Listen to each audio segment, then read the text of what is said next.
can do this together. If we all stand together, we can do this. If you read the blog, which most of you have, then the topic, of course, you're aware of the fact that we're here to talk about refrigerants' impact on environmental, social, and governance reporting. And so it's a topic I get asked a lot of questions about, particularly since some recent activity by the SEC. My name is Ted Atwood. I've been doing this for just about 27 years.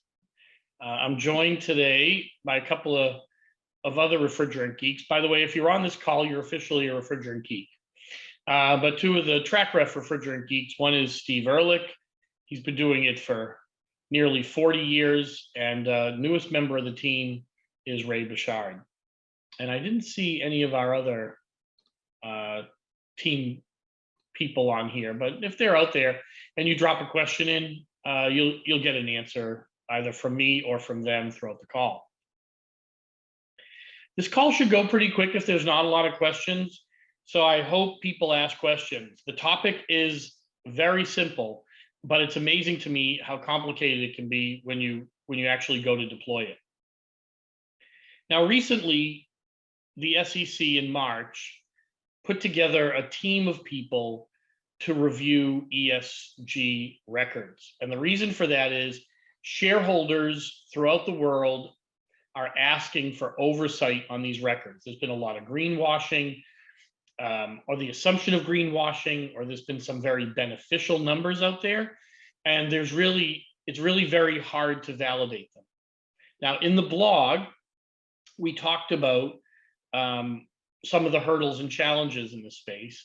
And for anyone who's on the call today, there'll be a follow-up with a roughly 7-page outline of what those protocols are, what the calculus looks like, and what some of the boundary lines, or where the boundary lines are shaped. So we won't just leave you hanging with the topic in a 15, 30, 45-minute discussion. We'll give you as much information as we have access to. But I would say this is a fairly fluid discussion at a lot of levels. We work with clients every day on this topic, and we hear kind of the same things generally from everybody. The first one is there's a challenge in reporting refrigerant numbers. The second challenge is that the sustainability side of the operation doesn't have any type of control over operations. So they're at the mercy of whatever records are being collected. And the third one is that there's a vast unknown set of information that underpins all the values that they have to report on, and they're not sure where to start.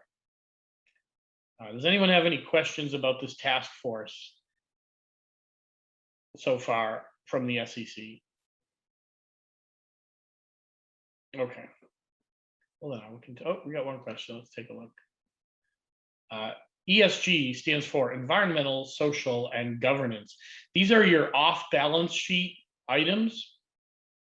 So these are things that will impact your balance sheet, but these are things that may relate to your environmental responsibilities and impacts. It's a really broad topic. Could relate to labor overseas, or your operations might be along the ocean front.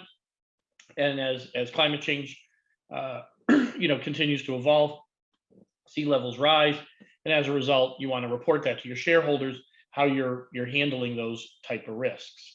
So consider these off-balance sheet risks.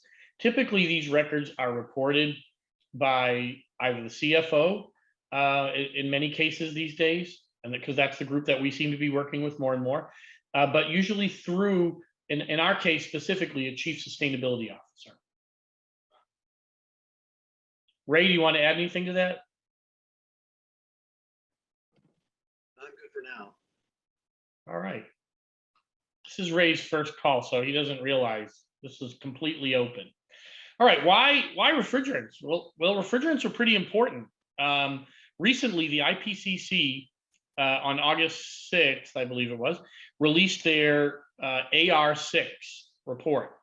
And these reports are published roughly every 7 years.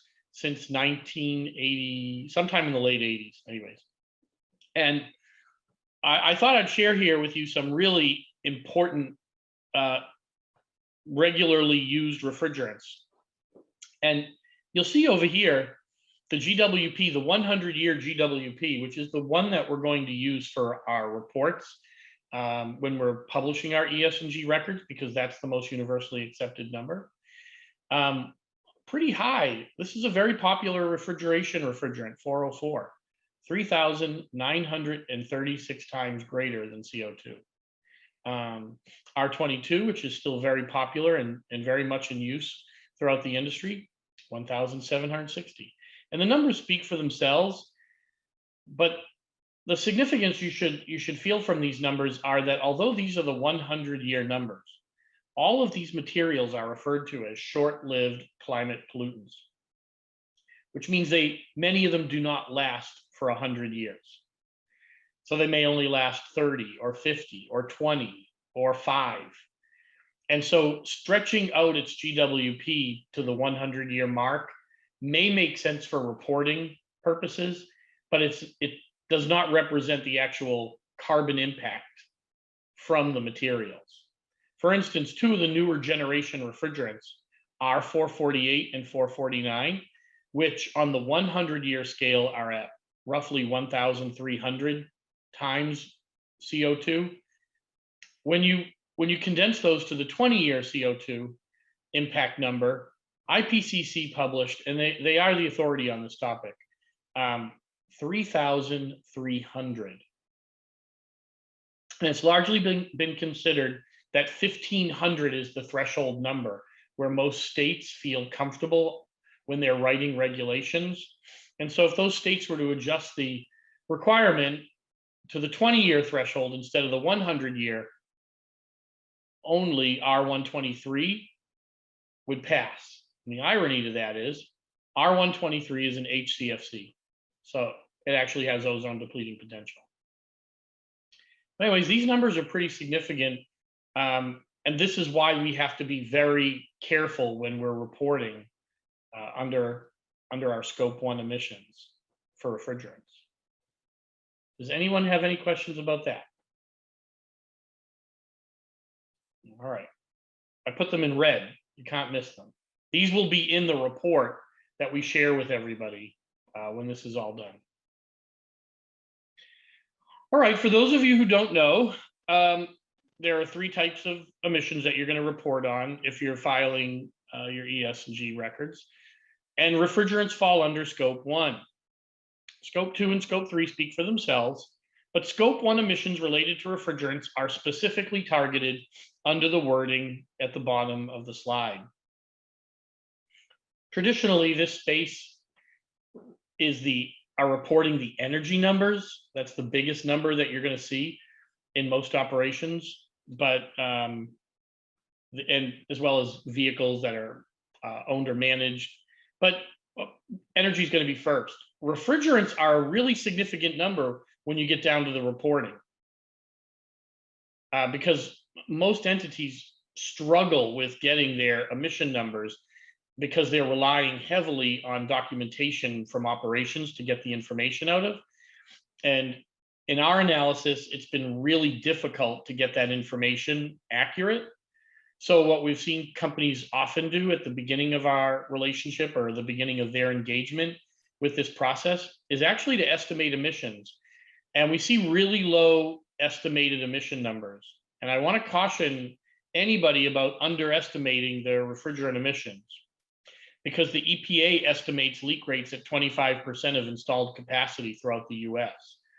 And for those of you who have been doing this for a long time, often that's thought of as the refrigeration number. But with roughly 2.2 billion pounds of installed refrigerant in the US, we're leaking around 600 million pounds a year. And that's where that 25% comes from. It actually doesn't come from direct emissions calculations, because the EPA only really tracks a very small portion of the inventory in the United States. So the aggregate, the gross numbers, the macro numbers are roughly 2.2 billion pounds of installed capacity, and roughly 600 million pounds of emissions. And that's where the 25% comes from. So we usually start talking in terms of investor grade data when we're filing ESG records, not mechanic grade data. So the question is, how do you get mechanic grade data, which is probably what most companies have, up to investor grade data? You start with an asset registry. You establish metrics, and there are very specific metrics here to work from. You don't have to be creative. You just have to follow the patterns that have been created in these other groups. So the Sustainability Accounting Standards Board has a very straightforward process. You want to make sure that you identify all of the attributes that you need. Our team looks over asset registry records every day of the week. We're shocked. The two pieces of information that we need the most are rarely on an asset registry document or attribute list. And those are refrigerant type and refrigerant quantity. We watch people spend millions and millions and millions of dollars a year getting their asset registries improved and perfected and miss those two attributes on their HVACR systems. So be careful and at least cognizant of that. That's a really big problem, because then they have to go back out and do this all over again. You know, and also on the governance side, policies, we see lots of gaps in policies. And keep in mind that policies and processes are what will drive the information to you at the top level. You're going to need that information in order to build your reports. And lastly, I like to tell everybody, if you underreport your refrigerant emissions, you're not going to have a chance to do improvements or document improvements on your greenhouse gas emissions. So if you have a very anemic refrigerant emission number and you keep reporting that, and then you find out that it might be 4 or 5 times larger than that, which is very common. It's our most common result, is to see a 400 or 500% increase in emission numbers after the first year of actual tracking. It undermines your ability to build trust with the rest of the reporting world, including your own team. Does anyone have any questions on this? I'm moving as slow as I can to let anybody form a question. I know a lot of times at the end of these calls, I'll get a bunch of emails where people will ask questions that they thought about on the call, but there's no right or wrong answers here. We've just done the research and we're sharing it. So I want everyone to feel comfortable asking anything. All right. Now, one of the biggest challenges we see in ESG reporting is that because refrigerants are regulated, the sustainability team will get the records from the operations team, the records that they're using for compliance. And compliance requirements start at 50 pounds. Now, there are some requirements in the 5 to 50 pound range, but most companies don't track their maintenance numbers below 50 pounds. Some do. And if you are, great, but find out what that number is when you're doing your reporting. I haven't seen anybody get into trouble yet when they're doing their reporting if they disclose that their record keeping is only for 50 pound and larger systems. Where we see a lot of confusion is when people don't know that they're only reporting their 50 pound and over emission numbers. We had one client who were missing 80% of their emission numbers because 80% of their emissions were on systems under 50 pounds. So they way underreported their emissions, not intentionally. And the following year, when they were able to figure out what they were doing, they went back and made an adjustment. But these documents, these ESG records, they're going to shareholders. That's why we call it investor grade data. Pay attention to what your boundary lines are for the information that you have access to. It is incredibly important, and compliance requirements may not be broad enough to cover your sustainability expectations. All right, I see another question. What % of installed base is less than 50 pounds? Great question. That ranges depending on the type of infrastructure. We work with some properties where they'll have 30 pieces of equipment and only one of them per site will be over 50 pounds. We work with some companies where they don't have any equipment on site that's over 50 pounds. So you got to really be careful understanding the boundary lines of your data. And that goes back to that asset registry statement that I made in the earlier slide. Find out what level of data and then ask the question. Usually what you'll see on an asset registry is a list of summarized equipment, and then you'll see a limit. Maybe you don't see any equipment below 50 pounds. It's more likely that you'll have equipment under 50 pounds than over 50 pounds. So keep that in mind. Hey, Ted.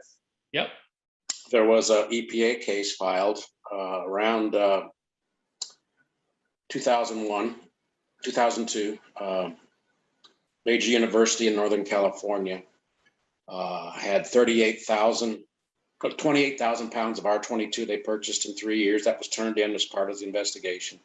They could only account for 8,000 pounds that they were tracking on their over 50s. So that's a lot of under 50s that were using the consumption. So just to give you an idea, it is based, a university definitely going to have a lot more under 50 pound stuff than they do over, because they're typically central plants. But if you don't track everything, you can't have meaningful reports. I dealt with Title V facilities and people that did a lot of heavy duty environmental reporting, just as, voluntary as part of their, or it wasn't even called ESG back then. It was just part of their DNA for Wall Street. And every one of those clients tracked every pound of refrigerant on every system they had. So that's my 50 cents. No, it's great. It's great. That's 51 cents. That's appreciated. It's often one of the most overlooked parts of the ESG record world, Steve. So many people try to meet the compliance, the minimum requirements of the regulatory needs, and they don't realize that the ESG records have a much broader impact on shareholders and the C-suite. So I'm going to say something here. It might be marginally. Anybody on the call who's a CFO, you can hear this loud and clear. The invoice is a relic. It's only good for accounting. It doesn't tell us in the compliance or the sustainability world enough for us to achieve our goals or needs. Relying on an invoice is one of the worst document sources of all the document sources that we have access to. They're very incomplete. The notes are oftentimes contradictory to what the statements are on the repair. We do a lot of work with companies that bring asset registries to us that they're confident are accurate. We find that in about 85% of the cases, and that's the real number, 85% of the cases, the asset registries are inaccurate, unreliable, and inconsistent, and they have never been updated. It's not uncommon when you do a site survey, because if they're not checking for refrigerant type and refrigerant quantity, or even have an awareness about that. So you have to hire a very specialized company. They're out there, but you have to hire a company that understands the mechanics of refrigerants, liquid lines, quantity of refrigerant in liquid lines. Because we see all kinds of phone calls related to this every day. It's our most common thing. Contractors will call and say, I'm trying to put 30 pounds in a 27 pound system. Well, you can't do that. And so what they'll do is they'll update the asset register to reflect the amount that the contractor wanted to invoice to the building owner. And then that will leave the building owner vulnerable, to both compliance and sustainability misreporting. But I can't impress upon everybody enough. If you're relying on invoices or you're relying on spreadsheets, these are relics. They're great tools for other things, but they are not going to help you very much in the sustainability or even in the compliance world.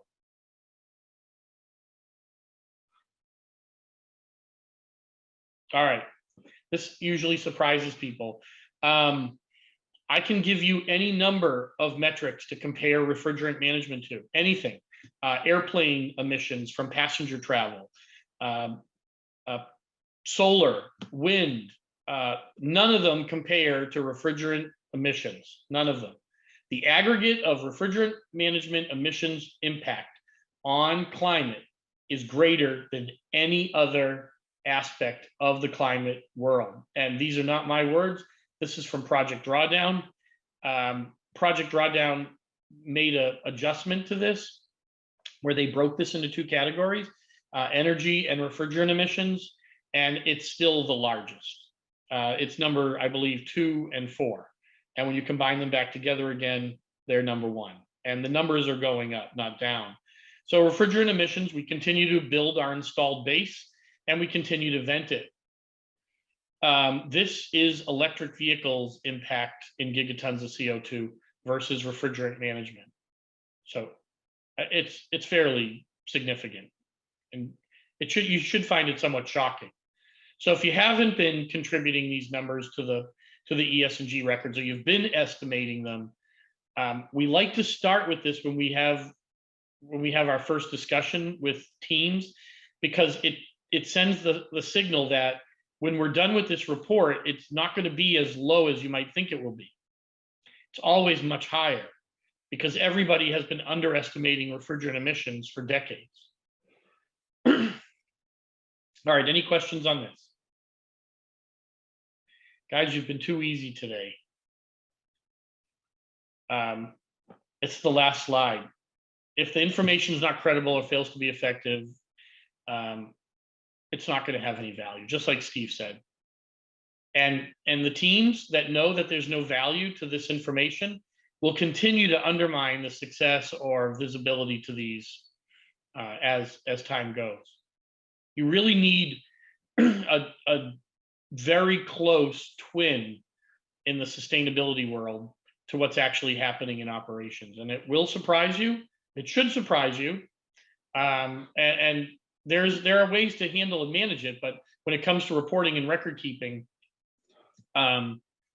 if you're the one whose signature goes on the bottom of that document, then you're obliged to stand behind those numbers.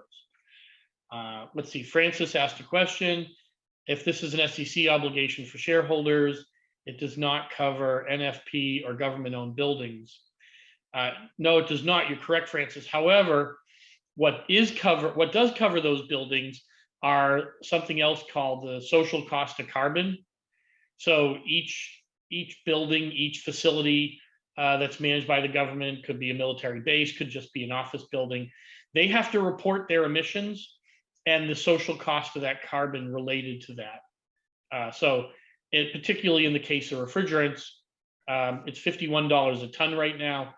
So at the government level reporting, it has a different type of impact. I can tell you that the Air Force tracked everything as well on their base, and including their portable cooling equipment that attaches to aircraft when they're on the ground to keep the computers alive. But they tracked every pound of refrigerant. Just I had less, I think, the other fields work, but the Air Force always did track everything. Just 2 cents worth. No, it's good. I mean, that's what this is all about. I know if you're just coming to this topic for the first time, you might not feel comfortable asking questions. Francis, those are good questions that you asked. But you might just be seeing these numbers for the first time as well. I read through a lot of ESG reports annually, and I usually backward engineer what the expectations are, and it's always underestimated. I've never worked with anybody that's overestimated their refrigerant emissions before they learned more about it. Even the reporting protocols throughout the country, all are underreported in most cases. There's a Reggie Regional Greenhouse Gas Initiative. I read through those reports every year. There was one very large campus in Massachusetts that reported 140 tons of carbon emissions. This campus has over $8 billion of real estate. And I highly suspect that they consumed more than 5 pounds of refrigerant, which was the number basically that correlated to the emission that they reported under Reggie. There's a column out there called PFCs, and that's where you're supposed to report your refrigerant emissions. And just in case you're wondering, what does that look like? It's fugitive emissions. This is the definition. And you'll notice there's no limit on the weight. It's really up to you, the reporter, the recorder, the owner, and the signer to tell your shareholders, your team members, what your thresholds are. If your first year, you only feel comfortable reporting the 50 pound and over numbers, report the 50 pound and over numbers, but disclose that, and then improve on it. Maybe in the second year, you improve and you go to 25 pounds. That's a very common pattern that we see with people is 50 pounds in the first year or two, 25 pounds in the third year. Our more advanced clients and the clients that we see that are really endeavoring to be successful here, they're down to ounces. They report how many ounces come on and off premise every year, and they have a plan for it. So, all right, Ray, any other questions or things that I missed? I was going to mention the drawdown report, the emissions of refrigerant emissions. Oh, I can barely hear you. You asked about drawdown? Oops, sorry. Is this better? Yeah, that's better. Well, you've actually already mentioned it. I was going to mention the drawdown report and how it had listed refrigerant emissions as the number one really solution to climate change.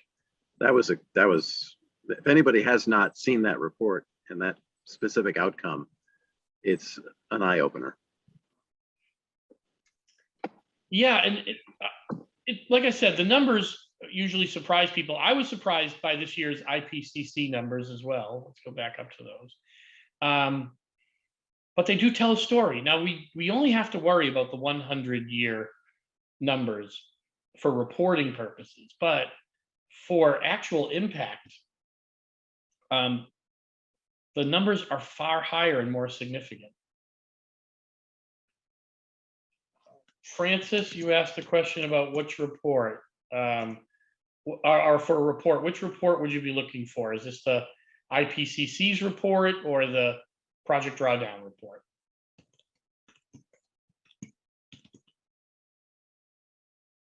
Okay, I'll make sure you get a link to those as well in the email. And many of you on here are aware of some of these things, but the part that we're here to talk about today is the sustainability reporting. And it's very important to note the difference between your regulatory responsibilities and your shareholder responsibilities. They are not perfectly aligned. So if anyone has any questions on that, let me know.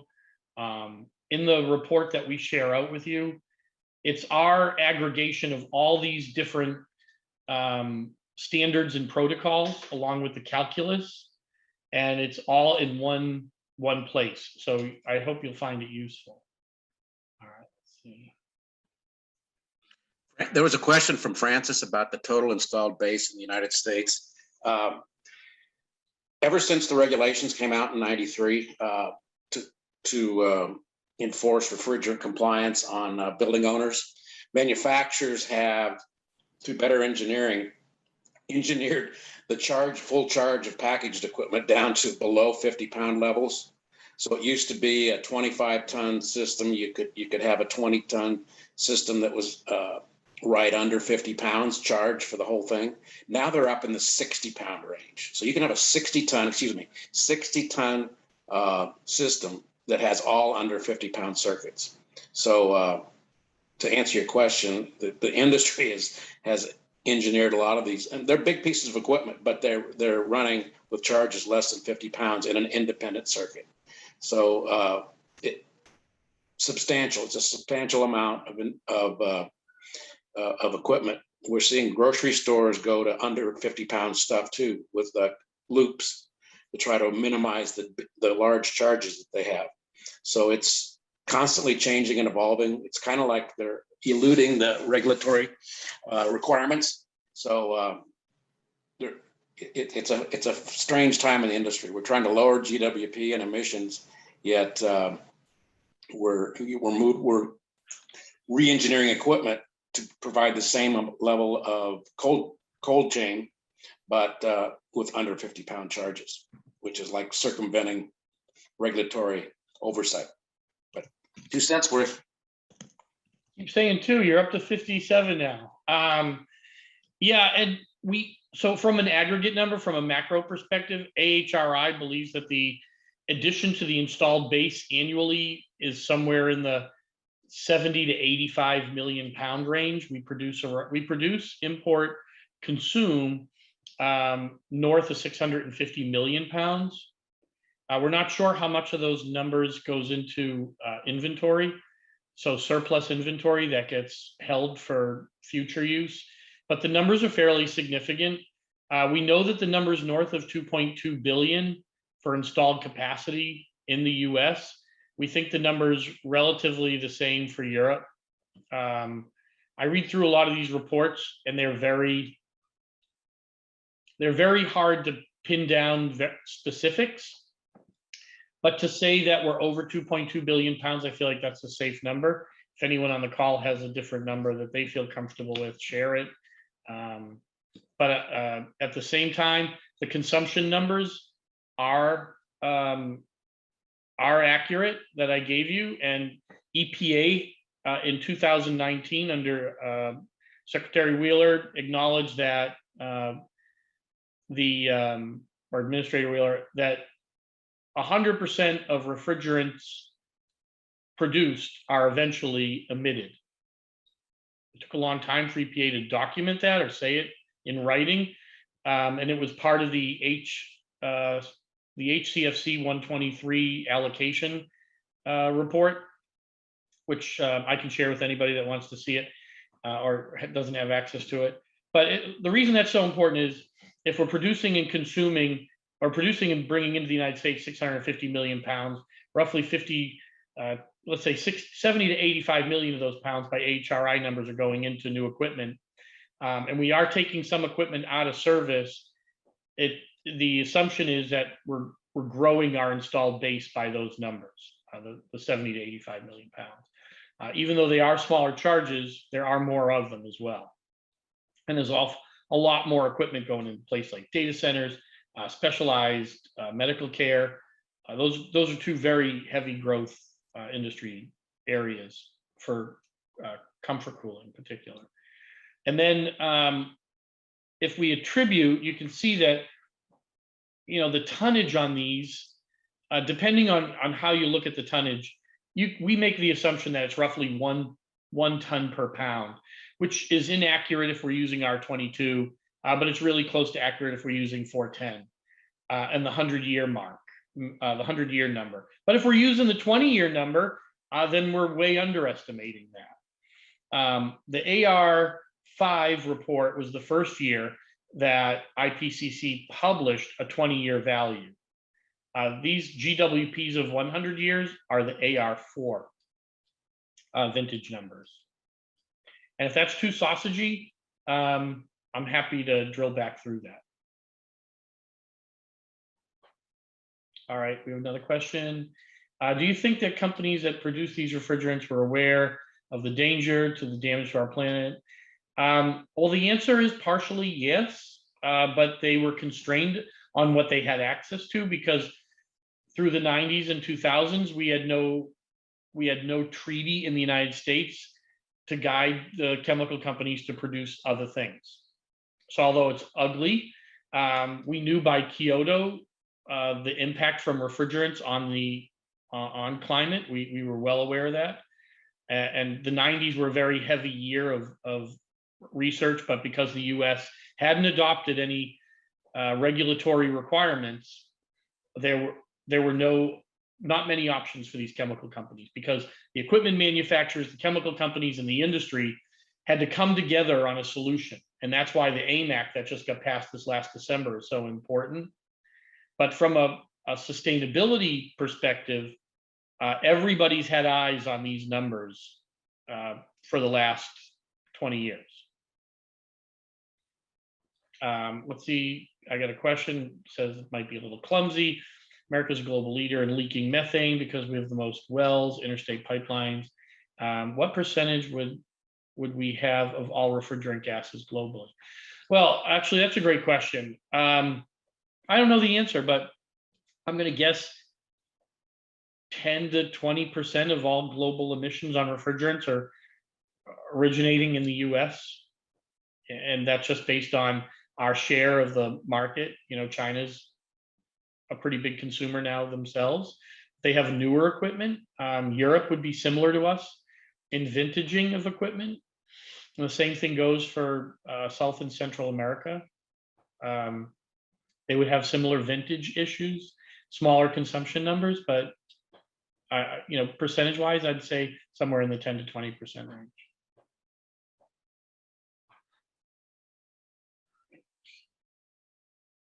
All right, I tried to answer as many questions live. So if I have not, I'm going to send an email out. Follow up. Let me know what I missed, and I'm happy to share any of the research. Like I said, you'll all get a paper. I have the references in there where the references could be found. I have the calculus in there. There shouldn't be any surprises. If I'm missing something, it happens all the time. Just let me know. I'll fix it. But I did my best to sanitize this so that we didn't share anything incorrectly. All right.